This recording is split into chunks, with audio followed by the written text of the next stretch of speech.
係啦，終於搞掂啦，可以嚟過嗱。咁佢個標面就係呢度搞啦。咁其實你撳咗佢咧，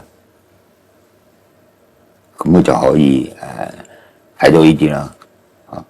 咁呢啲 function 啦，咁呢啲 function 咧要褪到呢個位。咁呢個可以睇我訓練嗰時用啦。太快12秒度，運動記錄啦。咁暫時冇啊，即係佢會監察埋你個運動記錄啊。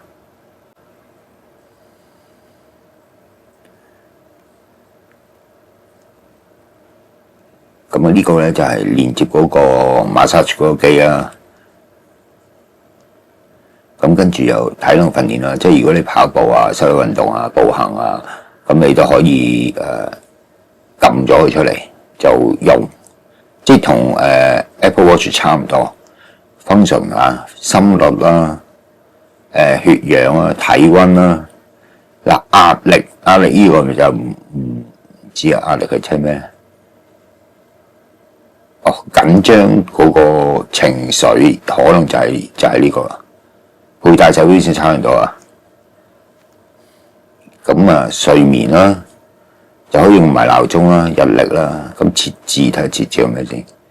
咁亮度調節、電池、喚醒屏幕。喚醒屏幕我已經開到最盡啦，12秒啊！但係佢都即係你一唔掂佢咧，佢就抬腕式喚醒，即係你擰隻手，佢應該就好似Apple Watch 咁樣擰向住自己就會着燈睇到。咁佢12秒都好快，但係冇啊，只係得12秒啊。咁另外就係日曆啦，咁可以校翻佢啦。咁呢個唔校住啦。咁睇埋其他先。鬧鐘，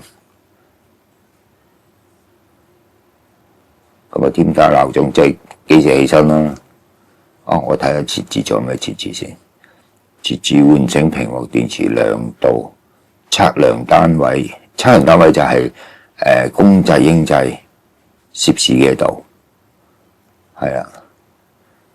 點解佢唔係翻轉頭設置翻轉頭得咁樣？大鄉里咗啲喚醒錶面切換，錶面切換其實呢有好多個可以咁樣啦。跳指標啊，世界時鐘咁啊，1、2、3、4、5個，暫時5個款。我唔知佢會唔會第日連到手機就可以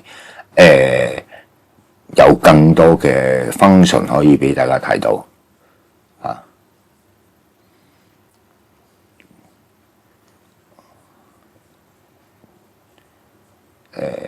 設置屏幕切換，可能唔要呢個。要呢個，係啦。咁就仲有咩咧？設置睇埋先。App 視圖 ，App 清單，即係咁樣畫，一係就9宮格。咁9宮格就係點啦？即係咁樣，係啦。咁呢個就電量，呢個日期。成日都唔記得咗咧，可以咁撥過去。就已經得啦。呢個設置 App 嘅語言密碼，即係可以寫密碼。咁時間設定，即係計時係嘛？24小時同埋12小時制。咁睇下自己中意點。看唔到啊，得 AM/PM 啦，同埋國際時間啦。咁呢個就又唔記得咗。呢個笑面就壓力，呢個體温。咁而家我冇帶錶咧，check 唔到。咁我翻出嚟開始識用。呢個就係心率，唔係喎。呢個手指大有冇啊？呢個就心率。咁呢個咧就係睡眠、體温。咁呢個就係連接設備、尋查設備。咁我陣間先連佢啊。咁我睇埋仲有冇咩 function 先。咁你嘅走撥都可以，我唔知係咪可以連手機咧？咁因為我手機而家拍緊嘢啦，連到。咁我如果試咗連到，我再拍片同大家講。咁呢個就光暗，點一下就光啲，點一下再光啲。越高就繼續航時間轉啲。咁呢個我未睇到佢個續航時間要幾耐啊？好，咁呢個又係省電模式。好，咁就 OK 啦。5分鐘佢會刪晒所有嘢。咁好，暫時標會睇到呢度。咁我又唔係連埋嗰部機睇下點先，點連先。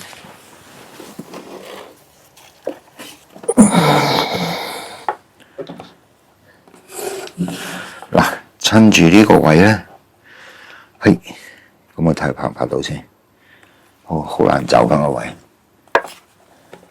咁而家我仲插緊電啊，即係仲係插緊電啊。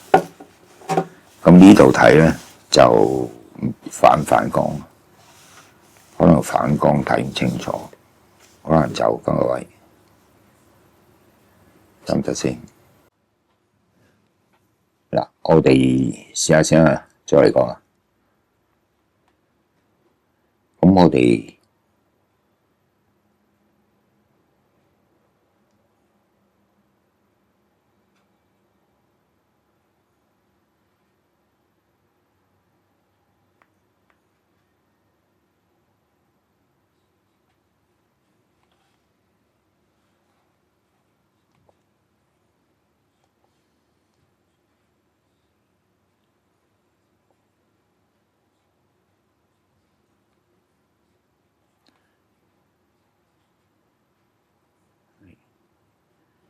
去尋找啊。咁我頭先啱啱就已經好快，因為佢好快就已經係兌換切換到啊。咁我哋已經係練咗啦，太快啦。咁我試下回復翻個出廠設定睇下得先。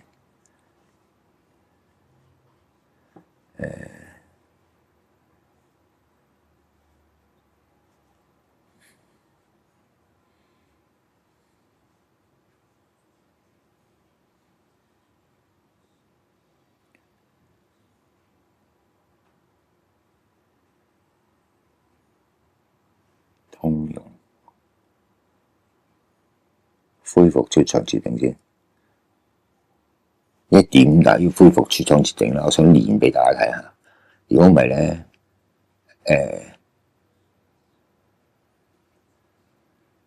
要重新嚟講啊。嗱，咁佢有英文、法文、日文、韓文，呢個應該係泰文啦。呢個係印度尼西亞啦，簡體啦，繁體中文啦。咁我哋有繁體中文啦。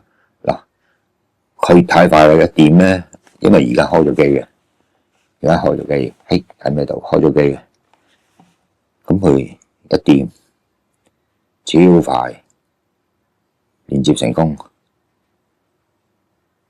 咁佢有掃新AI 掃新 AI 就係你攞咗你身，你帶住佢應該超過1日啦。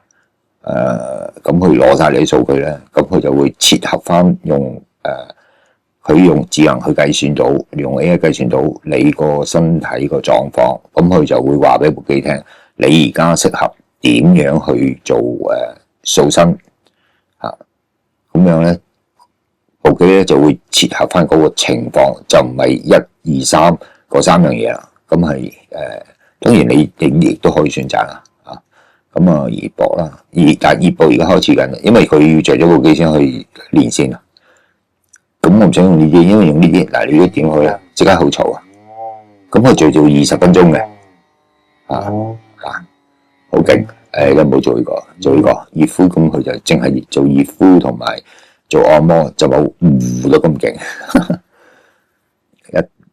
熱敷、按摩、塑身，係啦，4個模式。